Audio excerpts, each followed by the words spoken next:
에릭 리들은 1902년 1월 16일 중국 텐진에 있는 한 작은 마을에서 태어났습니다. 에릭의 부모는 스코틀랜드 사람이었는데 에릭이 태어나기도 전에 중국으로 건너왔습니다. 그의 아버지는 원래 포목상이 되기 위해 교육을 받다가 우연히 교회에 나가게 되면서 선교에 대한 꿈을 갖게 되었습니다. 그는 포목상의 길을 포기하고 신학 교육을 받던 중 간호사 메리 레든과 결혼하였습니다.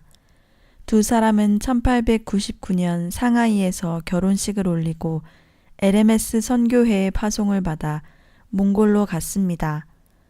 그러나 몽골에 도착한 지 얼마 안 되어 일명 의화단 사건이라 불리는 폭동이 일어나 중국인들의 외국인을 향한 적대감이 극에 달했습니다.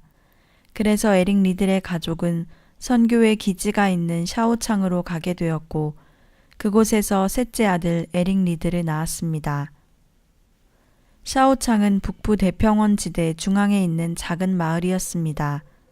에릭의 어머니 메리는 중국어를 공부하고 아이들을 키우고 집안일을 하느라 감당해야 할 일들이 너무나 많았습니다. 그러나 하나님에 대한 절대적인 믿음을 가지고 달콤한 신앙생활이나 안락한 가정의 행복을 포기한 채 모진 고난과 위험을 두려움 없이 받아들이고 있었습니다. 오직 말씀에만 묵묵히 순종했던 그녀의 신앙 태도는 고스란히 세 자녀들에게 전수되었습니다. 에릭은 유난히 파란 눈동자를 가진 감수성이 예민한 아이였습니다. 그는 어렸을 때 자주 아파서 부모님께 많은 걱정거리를 안겨주었습니다. 한 번은 거의 음식을 입에 대지 못할 정도로 심하게 아픈 적도 있었습니다. 다행히도 몇 달 후 점차 회복되기 시작했지만 오랜 투병으로 에릭의 몸은 예전 같지 않았습니다. 에릭이 정상적으로 걷기 위해서는 하루에 몇 번씩 마사지를 받아야 했으며 지속적인 재활치료가 필요한 상황이었습니다. 메리는 하나님 앞에 기도하면서 믿음을 가지고 에릭을 돌봤습니다. 믿음의 기도는 병든 자를 일으켜 세울 것이라는 하나님의 말씀에 의지해 하루에 몇 번이고 마사지를 거듭했습니다. 에릭은 점차 회복되기 시작했고 몇 달이 지났을 때 또래 아이들 중에서 가장 빨리 달리는 아이로 손꼽히게 되었습니다. 에릭은 마음이 곱고 착하였으며 웃음 또한 많은 아이였습니다. 중국에서 보낸 에릭의 어린 시절은 그렇게 눈물 반, 웃음 반과 함께 훌쩍 지나가고 있었습니다. 에릭이 5살이 되었을 때 부모님이 스코틀랜드에서 안식년을 취하도록 결정되었습니다. 에릭은 넓은 평지의 중국과는 다른 스코틀랜드의 산악 절경에 금세 매료되었습니다. 중국 대평원의 황토와 모래만 보고 자라온 그들에게 스코틀랜드는 그저 신기하고 놀라운 자연의 경관이었습니다. 스코틀랜드에서도 에릭은 늘 웃는 얼굴과 유머 감각으로 동네 사람들에게 기쁨을 안겼습니다. 비록 처음 만난 사람이라 할지라도 에릭을 보면 특별한 기쁨을 맛볼 수 있었습니다. 그런데 부모님의 안식년 기간이 끝나고 에릭과 그의 형 로버트는 정규학교에 입학해야 했기에 부모님을 따라 중국으로 돌아갈 수 없게 되었습니다. 1908년 당시 부모가 외국에서 선교 사역을 하는 동안 그 자녀는 영국 학교의 기숙사에 머물며 교육을 받았습니다. 에릭과 로버트는 런던에 있는 선교사 자녀학교에 다니게 되었습니다. 이제 그들은 어머니는 7년 뒤에, 아버지는 13년 뒤에라야 볼 수 있었습니다. 학교 생활은 규칙과 규정에 의해 엄격하게 통제되었습니다. 식사를 할 때는 한 줄로 길게 앉아서 먹었고 학교 선생님이 곁에 앉아서 아이들이 식사 예절을 제대로 지키는지 늘 지켜보았습니다. 리드 형제는 중국 음식이 너무도 그리웠습니다. 수업 시간이 되면 일렬로 교실로 들어갔고 수업이 끝나면 자습실에 일렬로 앉아 그날 주어진 숙제를 했습니다. 딱딱하고 규칙적인 생활이 낯선 어린 리들 형제에게는 결코 쉽지 않은 생활이었습니다. 당시 영국의 학교는 학교 수업과 함께 체육 활동을 매우 중요시하였습니다. 에릭은 학교 공부에는 흥미가 없었지만 운동만큼은 좋아했고 뛰어난 소질이 있었습니다. 에릭의 학교 생활 중 유일한 위안은 운동을 하는 것이었습니다. 두 형제는 언제나 1등과 2등을 독차지했습니다. 에릭은 학업에도 최선을 다하는 학생이었습니다. 고등학생 시절 에릭은 학과목 이외에 학교에서 진행된 성경 공부 모임에도 빠짐없이 참석하였습니다. 성경 공부가 끝나면 조용히 자신의 방으로 돌아가 모임에서 들었던 내용을 정리하거나 곰곰이 자신의 생각을 가다듬곤 했습니다. 에릭은 또한 학교 도서관에 비치되어 있던 선교 소식지들을 늘 꼼꼼하게 보았습니다. 그는 특별히 중국 텐진의 영중 기독교 학교에서 간행되는 선교 잡지를 즐겨 읽었습니다. 이 잡지는 에릭의 중국에 대한 호기심을 채워줌과 동시에 중국에서 생활하는 부모님들을 더 가까이 느낄 수 있게 만들어주는 귀중한 자료였습니다. 에릭은 고등학교에 졸업한 뒤 에든버러 대학에 입학하여 화학과 수학에 뛰어난 능력을 보였습니다. 잠시 쉬고 싶을 때는 친구들과 럭비와 크리켓을 했는데 친구들은 곧 그의 달리기 실력이 상당하다는 것을 발견했습니다. 에릭은 친구들의 추천으로 교내 스포츠 경연 대회에 나가게 되었습니다. 거기서 100야드 경기에서는 1등, 220야드 경기에서는 간발의 차로 2등에 골인하였습니다. 이 경기 이후로 스코틀랜드에서 출전한 모든 경기에서 1등을 놓친 적이 단 한 번도 없었습니다. 그는 곧 스코틀랜드를 빛낼 육상 유망주로 떠올랐습니다. 2달 후 대학 스포츠 경기에 에든버러 대학을 대표하여 열렸습니다. 그는 모든 경기에서 우승을 했고 우승할 때마다 신기록을 갱신했습니다. 에릭의 엄청난 속력은 사람들을 놀라게 했지만 경기 때마다 보여주는 그의 훌륭한 태도에 감동을 받았습니다. 평소에 맹훈련을 하면서 승리를 목표로 경기에 출전하는 그였지만 늘 다른 경쟁 선수에게 격려의 말을 아끼지 않았습니다. 경기가 시작되기 전에 그는 모든 선수와 일일이 나누며 격려했습니다. 운동에 열중하다 보면 공부를 소홀히 하기 십상이지만 에릭은 모든 방면에서 두각을 드러냈습니다. 그는 과에서 3등 안에 드는 우수한 성적을 보였습니다. 1922년 초 스코틀랜드에서는 대규모 기독교 복음 운동이 일어났습니다. 당시 1차 세계대전의 후유증으로 신앙을 버리고 시리와 좌절에 빠진 사람들이 늘어만 갔습니다. 이때 복음 운동에 앞장선 젊은이들은 방방곡곡을 찾아다니며 이들에게 하나님의 말씀을 전하는 일에 몰두했습니다. 그 무렵 한 청년이 유명한 육상 선수이자 럭비 선수인 에릭 리드를 초청하여 집회를 한다면 많은 사람들에게 복음을 전할 수 있을 거라 생각하였습니다. 에릭은 원래 사람들 앞에서 자신의 이야기를 하는 것을 좋아하지 않았지만 많은 사람들에게 복음을 전하게 하시기 위해 하나님께서 자신을 유명하게 하셨다는 것을 깨닫고는 군중 앞에서 이야기하는 것을 두려워하지 않게 되었습니다.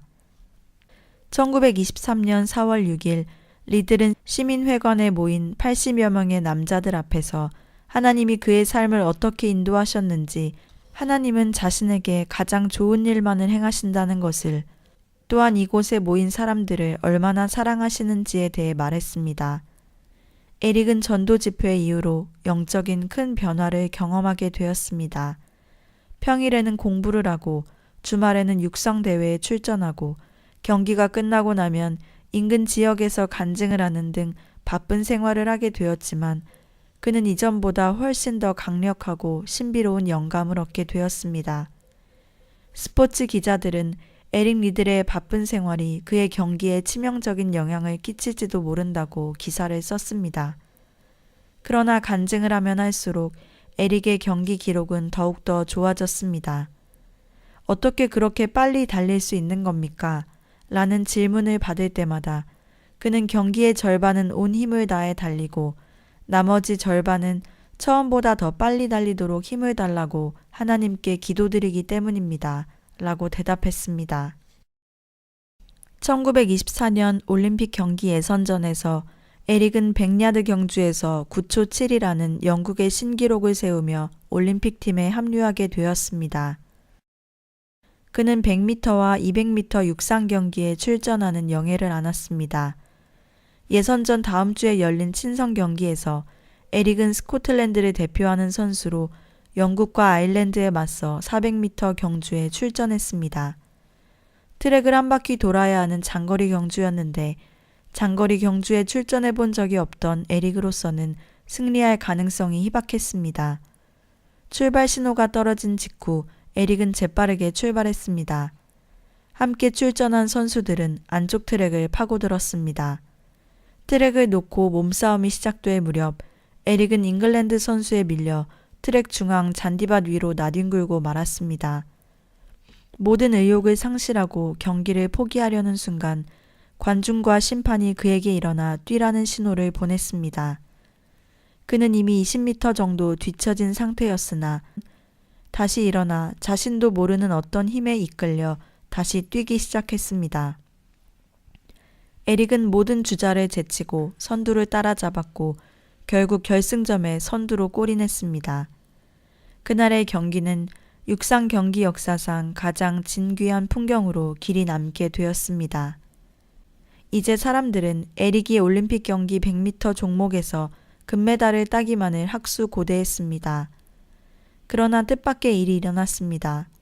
파리 올림픽 경기의 일정이 발표되었는데 100m 예선 경기가 모두 일요일에 잡혀져 있는 것이었습니다. 에릭은 어렸을 때부터 선교사인 부모의 가르침 속에 믿음의 삶에 대해서 철저하게 배웠습니다. 주일은 하나님의 날이며 안식하고 하나님께 경배해야 한다고 배웠습니다. 그에게 주일을 거룩히 지키는 것은 매일 밥을 먹고 숨을 쉬는 것과 같이 너무나도 당연한 것이었습니다. 자신의 소유가 아닌 주일, 하나님의 날을 그 어느 것과도 바꿀 수 없었습니다. 에릭은 경기 일정표를 확인하자마자 단 한 번의 망설임도 없이 단호하게 결정하였습니다. 저는 주일에는 달리지 않습니다. 평소 에릭의 신앙을 잘 알고 있던 연맹 임원들이었지만 국가의 명예가 걸린 올림픽에서 에릭이 그런 결정을 내리리라고는 전혀 예상하지 못했습니다. 사람들은 그의 마음을 바꿔 경기에 다시 출전할 것을 요구했지만 에릭의 결심에는 변함이 없었습니다. 하루아침에 에릭은 조국을 버린 배신자가 되었습니다. 언론은 에릭을 향해 신앙심이 깊은 척하는 위선자 혹은 조국의 명예를 저버린 위선자라는 비난을 쏟아부었습니다. 믿음 안에서 이루어진 당연한 결정이었지만 사랑하는 조국의 국민들로부터 받는 냉소와 비난은 그가 예상했던 것보다 훨씬 더 크고 참기 어려운 고통이었습니다. 물론 올림픽 100m 경기에 출전해 금메달을 획득함으로써 하나님께 영광을 돌리는 것도 가능한 일이었습니다. 그러나 에릭 리들은 하나님의 안식일을 어기면서까지 금메달을 따서 그것으로 하나님께 영광 돌리는 것은 사단과의 타협이라고 느꼈습니다. 그에게는 오직 한 가지 생각뿐이었습니다. 하나님의 섭리에 완전히 순종하는 것, 더 이상의 판단 기준은 필요하지 않았습니다. 다른 경기 역시 예선전 날짜를 곧 발표했는데 400m 이어 달리기와 100m 이어 달리기 예선이 열리는 날짜 역시 주일이었습니다. 결국 에릭은 이 두 경기의 출전마저 포기했습니다. 영국 올림픽위원회는 어떻게든 에릭을 올림픽에 내보내려 200m 경주와 400m 경주에 출전할 것을 권했습니다. 그리고 100m는 해롤드 아브람스 선수가 출전하기로 하였습니다. 1924년 7월 5일 파리 올림픽 경기가 공식적으로 시작되고 개막식이 열린 다음 날은 주일이었습니다. 특히 그날은 에릭이 포기한 예선전이 열리는 화제의 날이었습니다. 영국을 대표하여 출전한 해롤드 아브람스는 100m 결선에 출전하기 위해 다른 선수들과 나란히 출발선에 섰습니다. 에릭은 예선전이 치러지는 동안 교회에서 예배를 드리고 있었습니다. 그가 교회 문을 막 나설 때 해롤드 아브람스가 예선을 통과하여 결선에 진출한다는 소식을 듣게 되었습니다. 결승 전날 에릭은 관람석에 앉아 해롤드를 응원했습니다. 헤롤드는 10초 6이라는 놀라운 기록으로 우승했고 100m 육상에서 금메달을 목에 건 최초의 유럽 선수가 되었습니다. 주위 사람들은 에릭 기분이 어때? 하고 그에게 짓궂은 질문을 하기도 했지만 에릭은 밝은 웃음으로 헤롤드의 쾌거를 축하해 주었습니다. 그의 마음 한구석에 허전함이 있었지만 자신의 결정에 대해서는 추호도 후회가 없었습니다. 다만 자신의 결정으로 마음을 다친 이들을 위로하시고 합력하여 선을 이루시는 하나님을 가슴 깊이 느낄 뿐이었습니다. 3일 뒤 200m 결승전 출발선 위에는 에릭과 헤롤드, 쟁쟁한 미국인 선수들이 포진해 있었습니다. 전문가들은 미국인 선수들이 석권할 것이라 예상했습니다. 200m 결선에 출전한 에릭 리들과 헤롤드 옆에는 4명의 선수들이 나란히 정렬해 있었습니다. 출발 신호가 터지자 미국 선수들이 놀라운 속도로 출발한 반면 에릭은 출발이 약간 늦었습니다. 그러나 에릭은 미국 선수들을 제치고 동메달을 획득하였습니다. 200m 종목에서 스코틀랜드인으로서는 최초로 메달을 획득한 것이었습니다. 동메달을 거머쥔 에릭의 쾌거는 결코 과소평가될 수 없는 것이었으며 100m 경기 출전 포기에 대한 수많은 비난을 잠재우기에 충분했습니다. 그런데 이틀 후에 거행된 400m 결승전 경기는 에릭의 주종목이 아니었으므로 사람들은 메달을 기대하지 않았습니다. 마침내 400m 결승전 날이 되었습니다. 에릭은 어렵사리 택시를 잡고 경기장에 도착했습니다. 그의 호주머니 속에는 작은 쪽지 한 장이 들어 있었습니다. 나를 존중히 여기는 자를 내가 존중히 여기리라 라는 성경 말씀과 함께 항상 주 안에서 승리하시기를 바란다는 내용이 적혀 있었습니다. 영국 선수단의 안마사가 그의 호텔방으로 준 쪽지였는데 그에게는 하나님의 음성과 같이 들렸습니다. 100m 경기를 포기했던 에릭의 결단에 대해 존중이라는 단어를 사용하신 것이었습니다. 400m 경기 결과가 어쨌든 간에 그는 먼저 하나님을 존중하였고 그것은 어떤 올림픽 메달보다 값진 것이었습니다. 에릭은 불리하게도 제일 바깥쪽 구간의 출발 배정을 받았지만 그는 평소 하던 것처럼 다른 선수들에게 악수를 청하며 최선을 다하라고 격려하였습니다. 그리고 맨 끝 자신의 라인으로 돌아와 서서히 출발 준비를 했습니다. 출발을 알리는 총소리가 경기장에 울려 퍼지자 에릭은 쏜살같이 앞으로 달려나갔습니다. 첫 번째 코너를 돌았을 때 선두를 달린 것은 다름 아닌 에릭이었습니다. 트랙의 중간 지점을 통과할 때 사람들은 에릭이 금세 뒤로 처질 거라고 예상하며 숨을 죽였습니다. 그러나 그를 앞질러 달리는 선수는 아무도 없었습니다. 마지막 결승선을 앞두고 에릭은 그의 특유의 자세인 머리를 뒤로 젖히고 턱을 앞으로 내민 채 마치 물에 빠진 사람처럼 두 손을 하늘 높이 쳐들고 휘두르며 결승 테이프를 끊었습니다. 에릭이 그날 400m 경기에서 세운 47초 6의 기록은 세계 신기록으로 공인되었습니다. 가장 불리한 조건에서 극적인 승리를 연출한 에릭의 경주를 기자들은 올림픽 경기 역사상 가장 위대한 승리라고 표현하였습니다. 그러나 누구보다도 벅찬 감격과 환희를 느낀 사람은 바로 에릭 리드 자신이었습니다. 그는 이날 승리를 통해 자신의 전 인생을 하나님의 손에 완전히 맡기는 확고한 믿음을 갖게 되었습니다. 나를 존중히 여기는 자를 내가 존중히 여기리라 하신 하나님의 약속은 그렇게 철저하게 에릭의 삶 속에서 실현되고 있었습니다. 에릭은 올림픽 우승으로 세계적인 명성을 얻게 되었으며 영국과 스코틀랜드를 뒤흔들어 놓았습니다. 한때 에릭은 조국을 버린 배신자였지만 이제는 조국의 명예를 드높인 영웅 대접을 받게 되었습니다. 한 스코틀랜드 신문 기자는 에릭에게 물었습니다. 어떻게 해서 그런 놀라운 스피드를 중반 이후에도 계속 유지할 수 있었습니까? 에릭은 기다렸다는 듯이 주저하지 않고 대답했습니다. 400m 경기에서 제가 승리한 비결은 간단합니다. 처음 200m는 힘껏 저의 최선을 다해 빨리 달린 것입니다. 그리고 나머지 200m는 하나님의 도우심으로 더 빨리 달릴 수 있었던 것 뿐입니다. 에릭과 함께 뛴 적이 있는 동료 육상 선수들은 하나같이 이렇게 말했습니다. 에릭은 우리들에게 단지 라이벌이 아니었습니다. 우리는 출발 신호가 떨어지고 나서 항상 그의 뒷모습만 바라보며 뛰었는데 그는 확실히 어떤 영감을 가지고 뛰는 것 같았습니다. 그가 경기장에 나타나면 마치 태양이 환하게 비치는 것처럼 말할 수 없이 따뜻한 인간미를 느낄 수 있었어요. 에릭은 거의 모든 경기에서 자신이 최고의 선수임을 증명했습니다. 하지만 에릭을 응원하기 위해 경기장에 모여든 사람들은 그의 엄청난 속력에만 감탄한 것이 아니라 그의 따뜻한 인간미와 성품에 더 감탄하였습니다.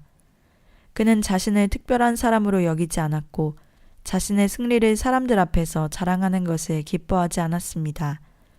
너무도 철저하게 승리의 이유가 하나님께 있다는 것을 알고 있었기 때문에 자신을 칭찬하는 사람들 앞에 서는 것을 피해 다녔습니다.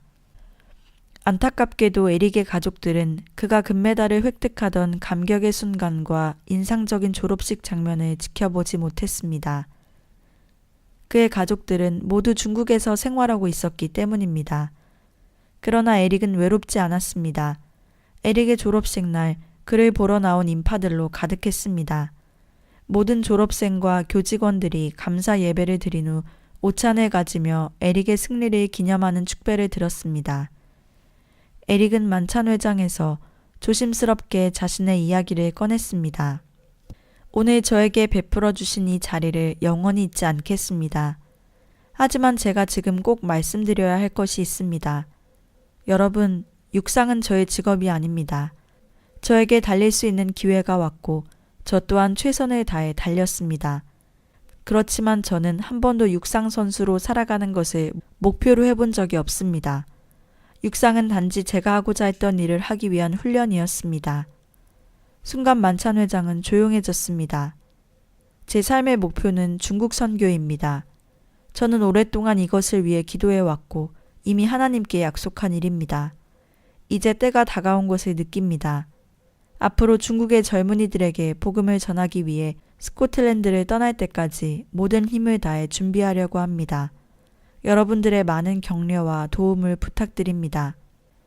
에릭은 자신이 중국 텐진에서 태어났다는 것과 앞으로 중국 텐진에 있는 영중 기독교 학교에서 과학과 체육을 가르치는 교사로 일하게 되었다는 사실을 발표했습니다. 스코틀랜드의 위대한 스포츠 영웅이 운동을 포기하고 중국으로 가려 하다니 사람들은 놀라서 어안이 벙벙한 채 에릭을 바라보았습니다. 하지만 확고한 그의 신념을 이미 알고 있었기에 한번 뜨거운 격려와 용기를 실어주었습니다. 에릭은 이제 전적으로 중국에서의 선교 활동을 준비했습니다. 중국에 가면 학과를 가르치는 것 외에도 학교 안에서 이루어지는 성경 공부나 전도 활동 등도 모두 에릭의 몫이었습니다. 따라서 에릭은 정식으로 신학을 공부해야 할 필요성을 절감했고 그런 이유로 텐진의 선교사 학교에 1년 동안 부임 연기를 요청한 뒤 에든버러의 회중신학교에서 신학을 공부했습니다. 평일에는 대부분 회중신학교에서 공부를 하며 보냈고 주말에는 여러 지역을 다니며 순회 간증 집회를 열었습니다. 그가 집회에 온다는 소문이 나면 많은 사람들이 모여들었고 뜨거운 분위기 속에 엄청난 결단과 헌신이 이어졌습니다. 특별히 그의 신앙 간증과 연설은 많은 젊은이들을 매료시켰으며 이들에게 삶에 대한 희망과 도전, 그리고 비전을 심어주기에 충분했습니다. 에릭은 때때로 육상 경기에도 참가했습니다. 그가 스코틀랜드에서 마지막으로 달리는 날 관중수는 무려 12,000명에 이르렀는데 많은 사람들이 표를 사지 못해 돌아가야 했습니다. 그날 그는 100야드의 10초로 2위보다 몇 인치를 앞섰고 220야드는 동메달을 딴 자신의 올림픽 기록을 앞섰으며 440야드 경주에서도 자신의 기록을 갱신하며 모두 1위로 골인하였습니다. 그날의 기록은 국제 경기장이 아닌 곳에서는 도저히 나올 수 없는 기록이었습니다. 에릭은 매년 스코틀랜드 최우수 육상 선수에게 수여되는 크래비컵을 4번째로 받으며 선수 생활을 마쳤습니다.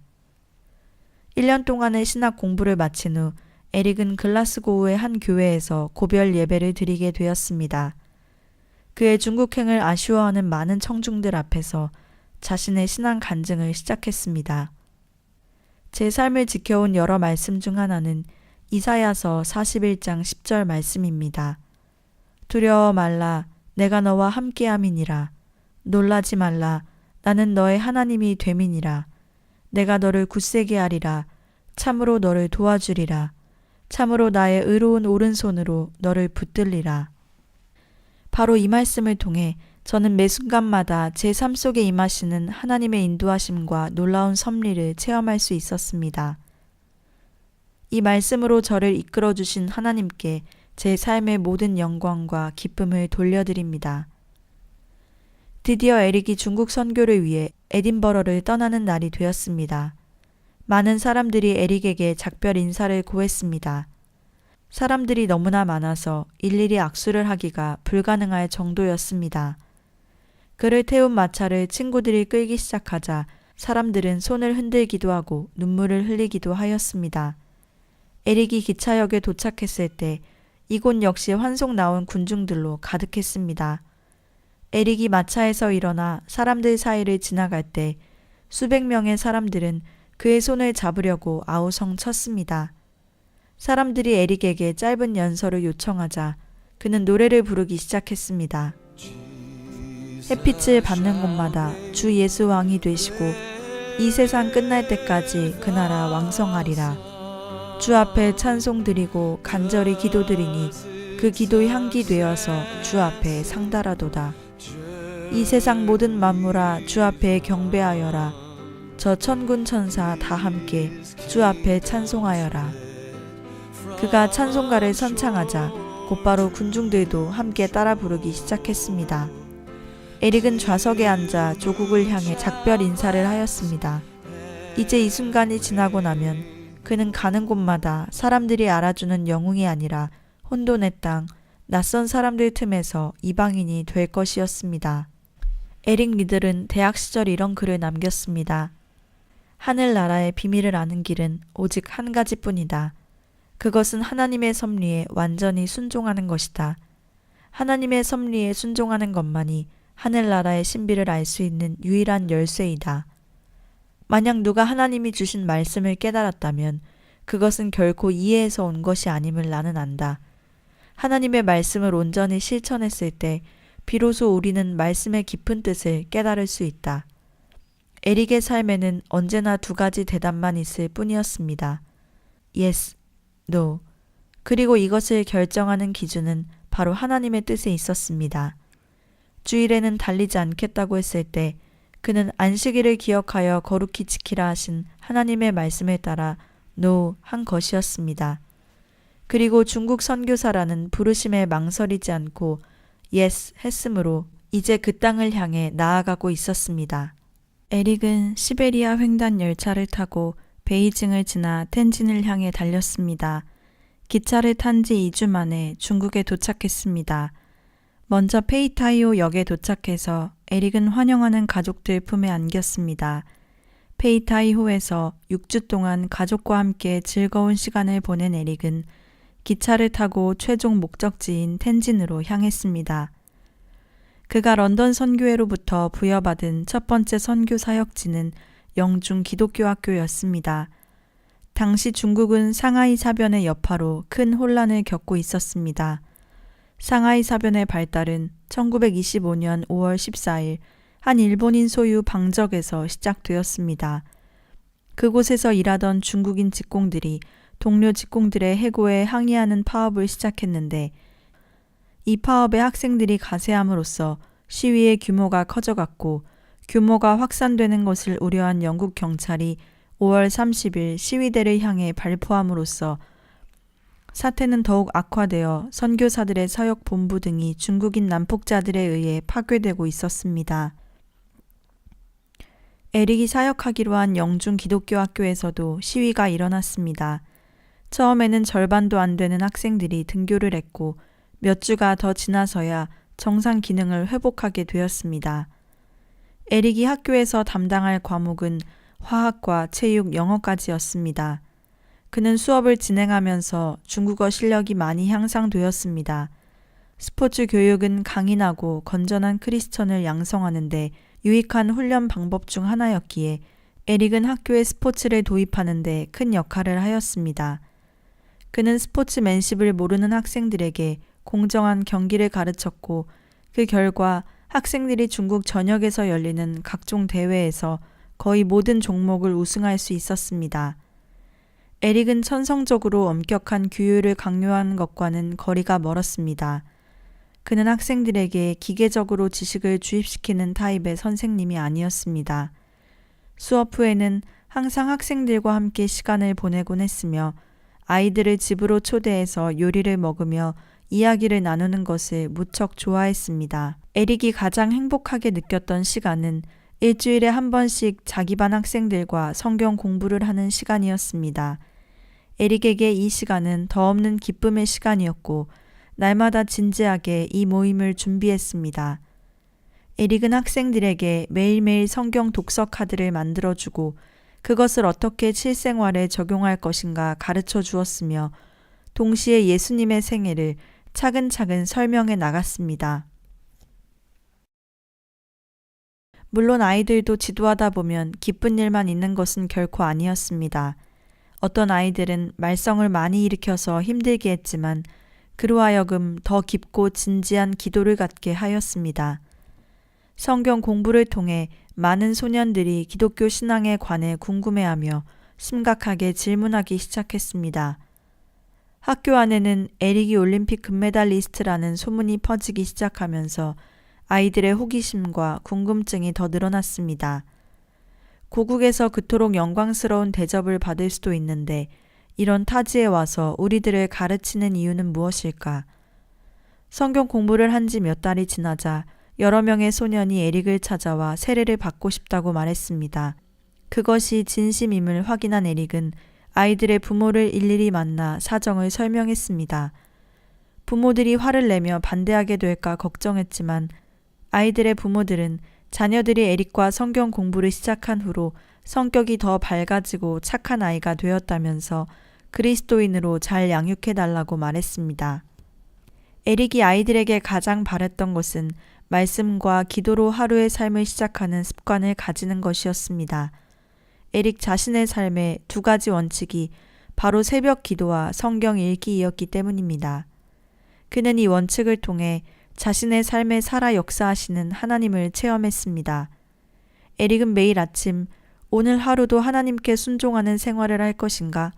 그리고 매 순간 성령님의 인도하심을 구하며 이에 순종할 것인가? 자신에게 질문했고, 네, 오늘 하루도 순종하겠습니다. 주님이 인도하시는 대로 따라가며 주님이 내 안에서 명령하시는 하나님의 뜻을 행하겠습니다. 아버지, 오늘 하루도 이 맹세를 지킬 수 있도록 힘을 주옵소서. 아멘. 마음 깊은 곳에서 진심으로 이런 고백이 나올 때까지 결코 눈을 뜨지 않았습니다. 때로는 평범하게 지나갈 수 있는 경건의 시간들에 대해 타협하지 않는 진지함과 성실함으로 최선을 다했습니다. 그는 자신의 기도 시간이 하나님 안에 있으며 충만한 은혜 가운데 있게 하기 위해 다음과 같은 원칙을 지켜나갔습니다. 첫째, 침묵한다. 세상 만물의 진리이시자 사랑의 근본이 되시는 하나님과 성령님이 마음에 거하도록 마음을 가다듬자. 들으려 할 때 하나님은 얘기하시며 또 기도할 때 하나님은 귀 기울이신다. 둘째, 오늘 새벽 무엇을 가지고 하나님께 감사드릴 것인가? 우리를 죄에서 구해주신 예수 그리스도를 보내주셨음을 감사하는 것을 잊지 말자. 셋째, 그리스도를 하루 생활에 동행케 하며 그리스도의 사랑, 고결, 그리고 자기헌신과 무엇보다도 하나님의 뜻에 절대 순종하는 자세를 실천하자. 만약 어제 그리스도인답게 살지 못했다면 잘못을 솔직히 회개하고 하나님의 용서와 자비를 구하자. 하나님은 우리의 죄를 사해 주시는 자비로우신 하나님임을 잊지 말자. 넷째, 오늘 하나님은 내가 누구를 위해 기도하기 원하시며 어떠한 일을 하기 원하시는가? 하나님의 계획을 발견하자. 그리고 그 계획과 오늘 위해서 기도할 사람들을 메모하자. 하나님의 음성을 들으며 담대히 하루를 그 음성에 순종하자. 5째, 오늘 새벽 하나님은 나를 위해 어떤 새로운 메시지를 갖고 계신가? 하나님의 음성에 귀 기울이고 나 역시 하나님의 명령을 지켜 순종하기 위해 노력하자. 6째, 오늘도 나의 의무는 하나님을 증거하는 것이라는 사실을 상기하자. 직장에서나 혹은 어느 곳에 있든지 하나님의 사랑과 자비하심, 그리고 인도하심을 증거하자. 어려움을 당한 이웃을 돕고 격려하자. 에릭의 훌륭한 점은 이러한 자신의 확고한 신앙을 남에게 강요하지 않았으며 스스로 행동을 통해 이를 실천했다는 점입니다. 그는 화려한 말이 아닌 진실한 삶을 통해 예수 그리스도의 살아계심을 증거하였습니다. 1928년이 저물어가면서 텐진의 선교사들 간에는 서서히 세대교체 바람이 불기 시작했습니다. 에릭의 아버지 제임스를 비롯한 노장 선교사들은 점차 건강과 체력이 쇠약해져 가고 있었습니다. 1929년 제임스는 선교사로서 은퇴하고 스코틀랜드로 향하게 되었습니다. 이제 에릭은 의료 선교를 하고 있던 형 로버트와 함께 중국 선교의 바통을 이어받은 것입니다. 두 아들은 선교사의 사명을 다하고 조국으로 떠나는 아버지와 어머니, 그리고 두 동생에게 작별의 손을 흔들었습니다. 제임스와 메리는 이제 늙어서 선교지를 떠나는 것이 매우 아쉬웠지만 자신들의 사명을 이어서 감당할 두 아들이 한없이 자랑스럽고 대견하였습니다. 에릭은 가족과 떨어져 기독교 학교 건물 3층에서 3명의 독신자들과 함께 기숙을 했습니다.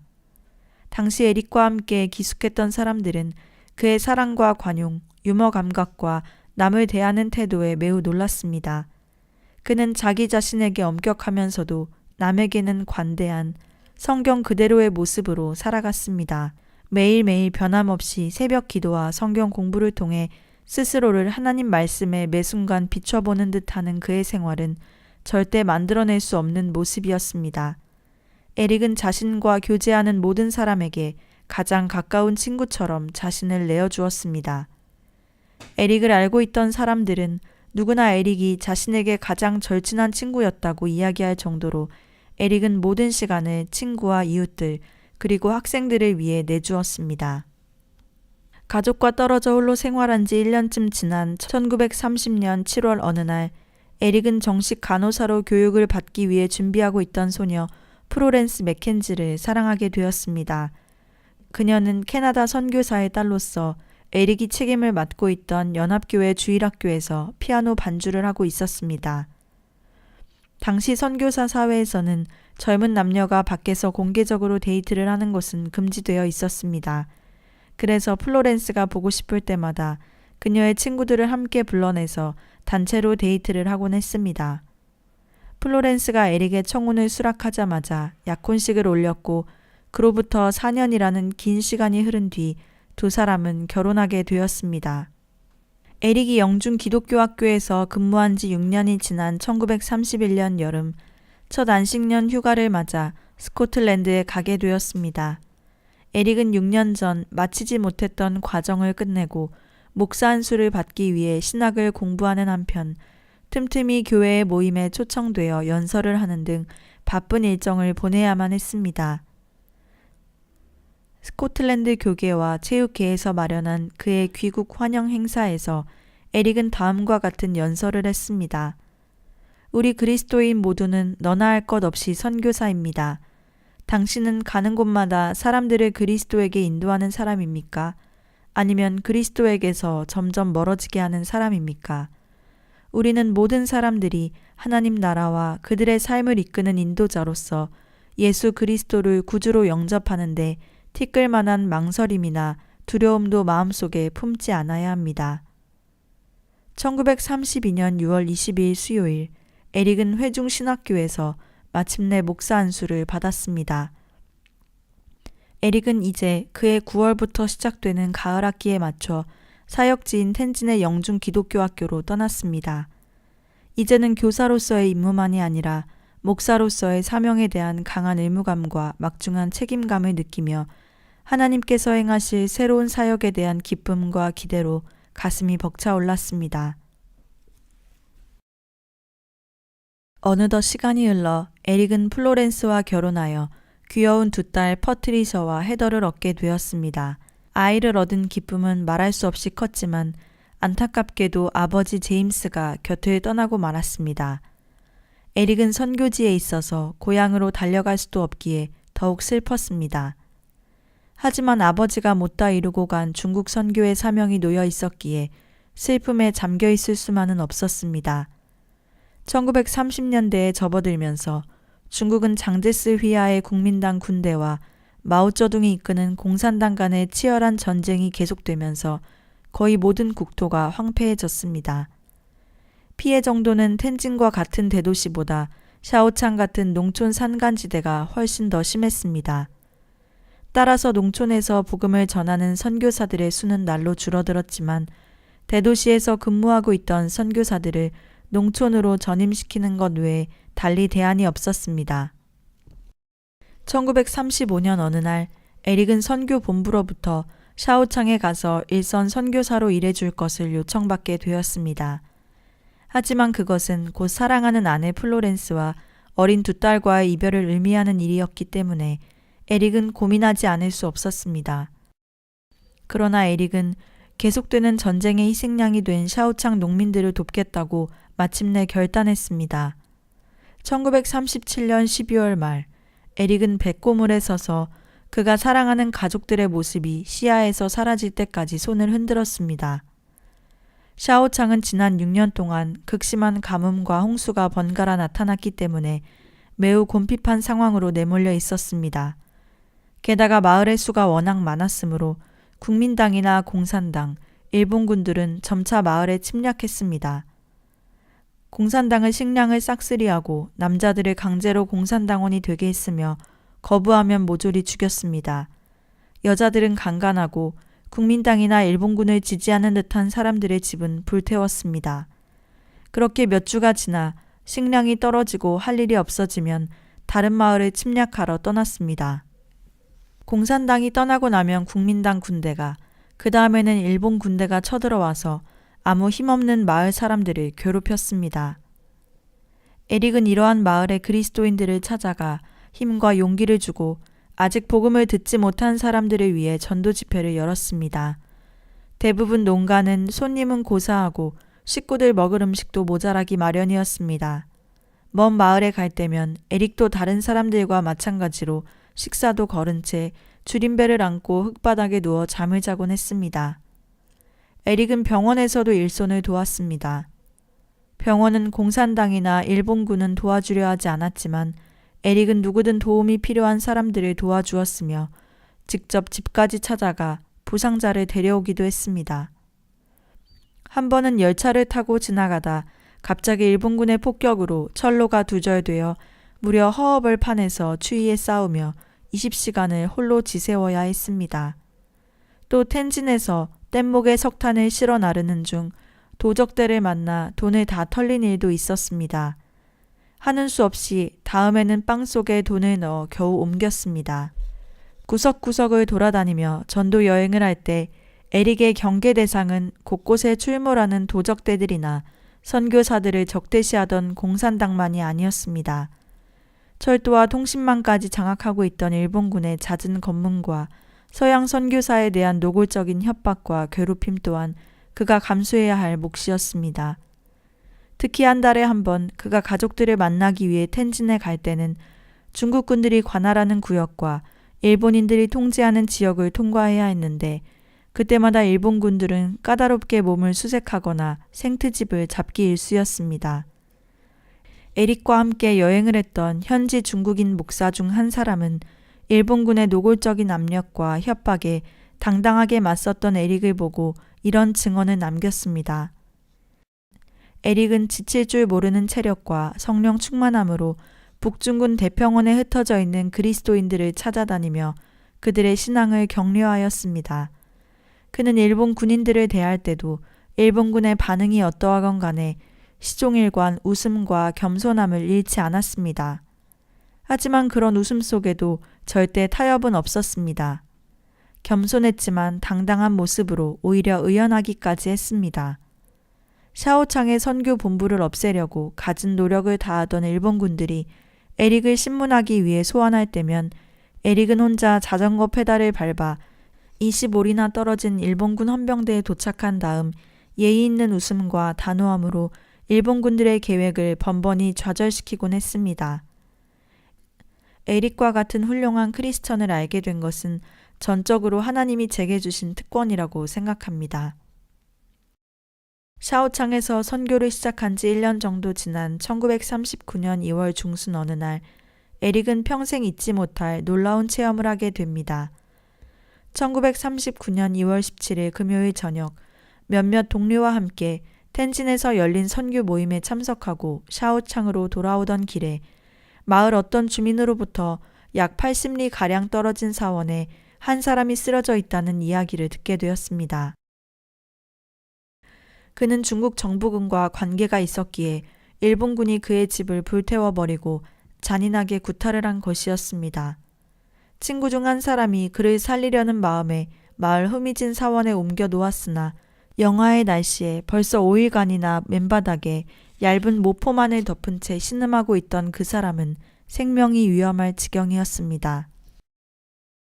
그러던 차에 에릭은 몰래 사원으로 올라가 쓰러져 있는 중국인에게 당신을 데리러 오겠습니다. 조금만 참으세요. 하였습니다. 하지만 구출해 오는 도중에 일본군과 마주칠 것이 두려워 그를 병원으로 옮길 엄두를 내고 있었습니다.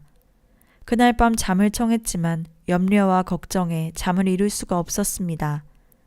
그때 항상 코트 속에 넣어가지고 다니던 중국어 신약 성경이 손에 잡혀 무심코 누가복음 16장 10절 말씀이 눈앞에 나타났습니다. 지극히 작은 것에 충성된 자는 큰 것에도 충성되고 지극히 작은 것에 불의한 자는 큰 것에도 불의하니라. 마치 그 순간 하나님께서 에릭에게 직접 말씀하시는 것 같았습니다. 한 사람을 구하기 위해 생명을 거는 것이 어리석고 무지한 선택일지는 몰라도 에릭 자신은 작은 일에 충성하는 자가 되기로 결심했고 모든 고민을 하나님께 맡기기로 결심하였습니다. 다음 날 이른 새벽 에릭과 중국인 한 사람은 사원으로 향했습니다. 이윽고 부상당한 사람을 달구지에 싣고 나서 군대의 참호들이 늘어선 곳을 지날 때 근처에 또 한 사람이 다쳐 누워있다는 이야기를 듣고 가보았습니다. 그는 헛간 안에 더러운 헝겊 뭉치 같은 것으로 잔뜩 동여맨 채 비스듬히 누워 있었으나 에릭은 그 사람도 결코 포기할 수 없었습니다. 그의 달구지는 겨우 한 사람만 탈 수 있을 정도의 작은 것이었지만 두 환자를 눕혀 힘겹게 이동하였습니다. 하나님께서는 에릭과 환자들을 지켜주셨고 그들은 모두 안전하게 샤오창의 선교 병원에 도착하였습니다. 사원에 쓰러져 있던 사람은 이틀이 지나 숨을 거두었지만 두 번째로 구출한 헛간의 남자는 회복이 되면서 예수님을 영접했고 성경을 배우기 시작했습니다. 에릭은 자신의 목숨을 걸고 사람을 구하기 위해 위험 속으로 달려들어갔던 이 상황 속에서 또 한 번 하나님의 도우심을 경험할 수 있었습니다. 그리고 이후 그의 삶 속에 이것은 특별한 간증이 되었습니다. 작은 일에 충성하는 것, 그것은 나중에 펼쳐질 그의 험난하고 어려운 삶에 대한 준비 과정이었습니다. 에릭의 가족들은 샤오창의 혼란하고 험난한 분위기 때문에 에릭과 떨어져 텐진에 머물러 있어야 했습니다. 1939년 텐진에서 열린 선교 모임과 여름 휴가 때 모처럼 2개월 정도 행복한 시간을 보냈습니다. 어느덧 에릭은 두 번째 안식년 휴가를 맞이하였습니다. 에릭과 그의 가족들이 안식년 휴가를 맞을 무렵 텐진도 그다지 안전한 피난처가 아니었습니다. 에릭과 그의 가족들이 캐나다에서 즐거운 시간을 보내고 있을 무렵 유럽에서는 히틀러의 무자비한 폴란드 침공으로 제2차 세계대전에 본격적으로 돌입하고 있었습니다. 유럽을 비롯한 극동의 상황은 일촉즉발의 위험한 지경에 놓여 있었습니다. 특히 중국에 거주하던 외국 선교사들에게 그 상황은 더욱 심각하게 보였습니다. 그때 에릭을 아끼던 스코틀랜드의 동료와 친구들은 험악해져가는 중국의 정세를 염려하며 에릭에게 중국으로 돌아가지 말고 스코틀랜드에 남아서 전도 사업과 목회 활동을 할 것을 권하기도 했습니다. 하지만 에릭은 자신에게 맡겨진 사명이 무엇인지를 분명히 알고 있기에 중국으로 돌아갈 것을 결심했습니다. 그해 여름 샤오창에서의 일선 선교 사업을 계속하기 위해 그는 가족과 함께 캐나다를 거쳐 중국으로 떠나는 여행을 시작했습니다. 스코틀랜드에서 캐나다까지 대서양을 횡단하는 여행은 여전히 위험천만한 것이었습니다. 에릭의 가족들이 탄 배는 약 50척가량의 다른 배들과 함께 오열로 줄을 지어 영국 해군의 호위를 받으면서 대서양을 항해해 나갔습니다. 그러나 일부 배들이 독일군 잠수함의 어뢰 공격을 당하는 위험한 일이 발생했고 독일군 잠수함의 공격을 피하기 위해 배를 지그재그로 움직이며 항진해야 했습니다. 설상가상으로 에릭과 그의 가족이 타고 있던 바로 뒤에 한 여객선마저 독일군의 어뢰 공격을 받아 침몰하고 말았습니다. 이러한 공포 속에 모든 승객들은 잠을 잊은 채 구명조끼를 착용하고 비상 대기해야 했으며 어린아이와 노약자들은 심한 배멀미와 극심한 구토증에 시달려야 했습니다. 구사일생으로 캐나다에 도착한 에릭과 그의 가족들은 토론토에서 며칠 머문 뒤 무사히 텐진으로 돌아왔습니다. 1941년 초 마침내 올 것이 오고야 말았습니다. 샤오창의 선교본부는 일본군에 의해 강제로 그 활동을 정지당했고 그곳에서 봉사하던 선교사들은 정든 선교본부를 등져야 했습니다. 선교사와 그들의 동역자들은 그저 자신의 옷 가방만을 든 채 내쫓기듯 사역지를 빠져나갔습니다. 에릭의 형 로버트와 그의 가족들도 스코틀랜드로 돌아가기 위해 서둘러 샤오창을 떠났습니다. 에릭은 선교 본부의 지시를 받을 때까지 당분간 텐진에 있기로 하였습니다. 하지만 텐진이라고 해서 안전한 것은 결코 아니었습니다. 일본군의 통제와 핍박이 하루가 다르게 강화되고 있기에 앞으로의 모든 상황들은 불투명했습니다. 중국에 있는 영국인들 사이에서는 조만간 그들 모두가 수용소로 보내질 거라는 불길한 소문까지 나돌기 시작했습니다. 에릭은 세 번째 아이를 잉태하고 해산을 얼마 남기지 않은 아내 플로렌스와 어린 두 딸을 생각할 때 가족들이 텐진에 머무른다는 것은 지극히 위험한 일이었습니다. 에릭은 혼자 남아 앞으로의 상황을 지켜보기로 하였고 1941년 5월 초 플로렌스와 두 딸은 캐나다로 향했습니다. 잠깐 헤어져 있을 뿐이라고 생각하며 에릭은 말할 수 없는 슬픔을 달래고 텐진으로 돌아왔습니다. 그리고 오래전부터 생각해 두었던 일을 하기로 마음먹었습니다. 당시 중국에는 현지인 목사들이 교인들을 양육하기 위한 지침서가 거의 없었습니다. 에릭이 그리스도인의 제자훈련을 위한 지침서를 쓰기 시작했습니다. 이 책은 매일 반복되는 기도와 성경 읽기 시간을 어떻게 하면 유용하게 보낼 수 있는지 체계적인 원칙과 원리를 가르쳐 주도록 만들어졌습니다. 에릭이 한창 집필에 열중해 있던 9월의 어느 날, 세 번째 딸의 출생을 알리는 전보가 왔습니다. 막내딸이 태어나는 것도 보지 못하는 아버지의 마음은 미어졌지만 암울한 중국 가운데 희망과 용기의 복음을 알리는 사명을 포기할 수 없었습니다. 1941년 12월 7일 일본은 진주만 기습이 시작되었고 미국을 상대로 전쟁을 시작한 일본은 유럽 국가들에게도 선전포고를 한 셈이었습니다. 일본의 진주만 공격이 개시된 다음 날 텐진에 남아있는 선교사들에게 또 다른 압력이 가해졌습니다. 런던 선교회 소속의 선교사와 그들의 숙소가 위치해 있던 곳이 일본군 지역 사령관에 의해 폐쇄 명령을 받았습니다. 이때 에릭이 찾아간 곳은 텐진의 영국인 거주 지역에 있던 영국 감리교 소속 선교사 하워드 스미스 목사의 집이었습니다. 스미스 목사는 에릭과 몇 달을 함께 생활하면서 이전에 알지 못했던 에릭의 특별한 매력들을 경험하게 되었습니다. 그는 에릭이 화를 내거나 불친절한 소리를 하는 것을 단 한 번도 보거나 들은 적이 없었습니다. 그것이 너무 자연스러워서 어쩌면 에릭이라는 사람 자체가 선이 아닐까 생각될 정도였습니다. 무엇보다 놀라운 것은 그가 매일 새벽마다 주님과의 교제 시간을 철저하게 지키는 것이었고 이후 나머지 하루 생활에서 어떤 비난과 어려움에도 흔들리지 않았다는 것이었습니다. 에릭은 언제나 바쁜 생활을 하면서도 다른 사람들의 하찮은 일에 아낌없이 시간을 내주었습니다. 스미스의 아들이 크리켓을 하자고 졸라대면 실직 날 때까지 열심히 놀아주었고, 딸이 테니스를 가르쳐 달라고 하면 섭씨 30도가 넘는 무더위 속에서도 딸 아이의 테니스 폼을 친절하게 가르쳐 주었습니다. 그때는 먹을 것이 부족하여 아침 일찍 서두르지 않으면 빵을 살 수 없었습니다. 이 사정을 잘 아는 에릭은 새벽 5시에 일어나 새벽 기도를 마친 후 조용히 빵을 사가지고 왔습니다.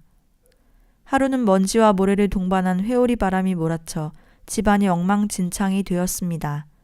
스미스의 아내가 식구들이 일어나기 전 청소하려 했으나 놀랍게도 에릭이 청소를 다 마치고 도구를 정리하고 있었습니다. 요란하지 않게 침묵 속에 사랑을 실천하는 사람, 에릭이 바로 그러했습니다. 일본군은 자신들의 통제력을 강화하기 위해 실내든 옥외든 간에 10명 이상이 모이는 집회를 모두 금지했습니다. 그것은 곧 선교사들과 그리스도인들이 주일 예배를 드릴 수 없게 되었다는 뜻이었습니다. 사람들은 일본 군의 위압과 공포에 위축되고 상심해 있었습니다. 이때 에릭이 한 가지 제안을 내놓았습니다. 각 가정에 10사람 미만으로 초대하여 에릭이 쓴 주일 설교를 복사해서 나누는 식으로 예배를 드리는 방법이었습니다. 예배에 초대된 손님들은 차를 마시며 에릭의 설교문을 받아 읽은 후 각자 느낀 점을 나누고 각자 자신의 집에서 다시 9명씩 다과에 초대했고 똑같이 차를 마시며 설교문을 읽고 나누었습니다. 이런 방식으로 일본군의 집회 금지 지시를 어기지 않고 단기간 내에 많은 사람이 에릭의 설교문을 읽어볼 수 있었습니다. 이 방법에는 오후 다과 교회라는 별명이 붙게 되었습니다. 1942년에 접어들기 시작하면서 일본군들은 그들의 점령구역인 중국의 동부 지역에 서양인들을 강하게 통제하기 시작했습니다. 우편물마저 통제되고 모든 상황들은 점점 악화되고 있었습니다. 그러던 어느 날 텐진에 있던 에릭과 그의 동료들은 베이징 남쪽 근방 산둥성 안에 있는 웨이신이라는 조그마한 수용소로 모이라는 통보를 받았습니다. 3월 30일 텐진에 거주하던 수많은 서양인들은 열차에 탑승했습니다. 객차 안은 몹시 지저분했고 너무 많은 사람이 타고 있어서 누구 하나 편하게 갈 수 없었습니다. 어떤 이들은 가방에 앉고 어떤 이들은 딱딱한 나무 좌석에 주저앉았습니다. 배고프고 졸린 아이들은 계속 칭얼거렸습니다. 밤의 어둠을 뚫고 기차가 하염없이 달리는 동안 에릭은 속으로 조용히 기도했습니다. 하나님, 제가 이 사람들 사이에서 빛이 되게 해주십시오.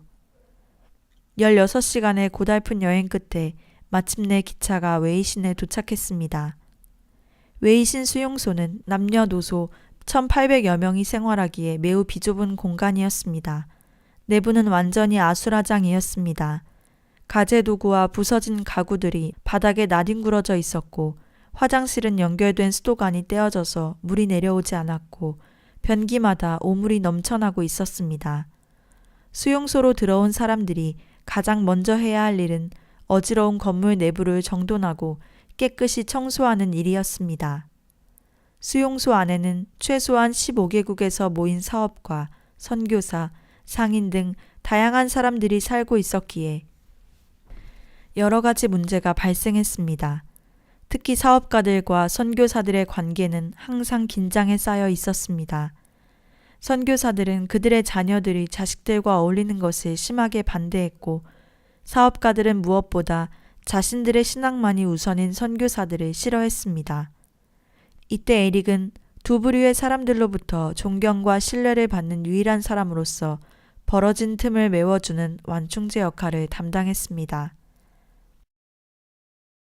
왕년의 올림픽 금메달리스트였던 사람이 그토록 소박하고 겸손하게 사람들에게 대하는 모습을 보며 사람들은 감동했습니다.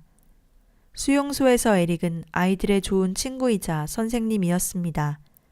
교과서나 시설 등 모든 것이 부족했지만 에릭은 가능한 한 모든 방법을 동원해서 아이들을 가르쳤습니다. 에릭은 아이들의 하키 경기를 지도해주고 경기가 끝나면 하키 스틱을 방에 가져와 다음날 경기를 위해 수리했습니다. 수용소 안에서 에릭과 함께 방을 쓰는 남자들은 아이들이 끊임없이 드나들며 에릭 아저씨를 찾는 통에 방 앞에 표지판을 만들어 에릭 있음 없음을 표시해야 했습니다. 수용소 생활의 가장 큰 어려움은 단조로움이었습니다. 한 달이 지나도록 아무런 변화가 없었기 때문에 때로 정신 이상 증세를 앓는 사람들도 있었습니다. 매일 나오는 음식은 형편없었고 전염병이 돌고 있었습니다.